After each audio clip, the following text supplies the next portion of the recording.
দেখুন, আমি প্রথম কথা বলি যে বিজেপির মাটির সাথে কোনো যোগ নেই। দ্বিতীয় কথা, আমরা রাজনৈতিক ব্যক্তিত্ব, এলাকার মানুষ আশীর্বাদ করেছে, আমাকে বিধায়ক করেছে। সে সূত্রে আমাদের সমস্ত জায়গায় যেতে হয়। হাজারো হাজারো ছেলেপিলে আমাদের মিছিলে আছে। তা আমরা কি আইডেন্টিফাই করব যে আজকে মিছিলে এলো, পরশু দিনকে কি করবে সেই ছেলেটা? এই ছেলেটা কোনো পদে আছে? ছেলেটা একটা ক্রিমিনাল। এবং আমি দায়িত্ব নিয়ে বলছি, ক্রিমিনাল দায়িত্ব নিয়ে বলছি, বাংলার মাটিতে দাঁড়িয়ে বাংলার মুখ্যমন্ত্রী, আমি আবার দায়িত্ব নিয়ে বলছি, এবং আমাদের পুলিশ এদেরকে জেল করবে, জেলে ঘুরবে। দুর্বৃত্তদের এলাকায় কোনো জায়গা আমরা দেব না। আমরা দুর্বৃত্ত নিয়ে পলিটিক্স করি না।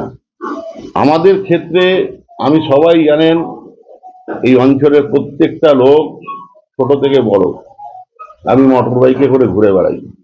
আমি সবার মোটর বাইকে চড়ি, সারাক্ষণ এই প্রোগ্রাম থেকে ওই প্রোগ্রামে যাই।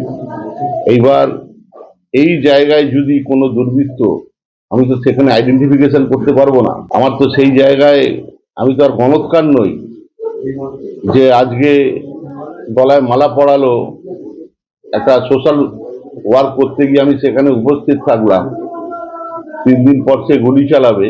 এরা কোনো তৃণমূল কংগ্রেসের লোক নয়, আমি দায়িত্ব নিয়ে বলছি। এরা সাধারণ ওয়ার্কার, মিছিলে ঢুকে গেছে, ঠিক আছে?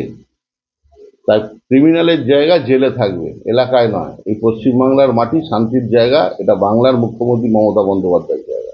পুলিশকে আমি কালকে রাতকে, আজকে সকালবেলাও জানিয়েছি, এবং আমরা কথা দিচ্ছি, যেখান থেকে হোক মাটি কবর খুঁড়ে, এখন একটা পবিত্র রমজান মাস চলছে, এই সময় এই ঘটনা ঘটেছে, একদম কবর খুলে এই আসামিকে বার করবো এবং জেলে ঢোকানো হবে।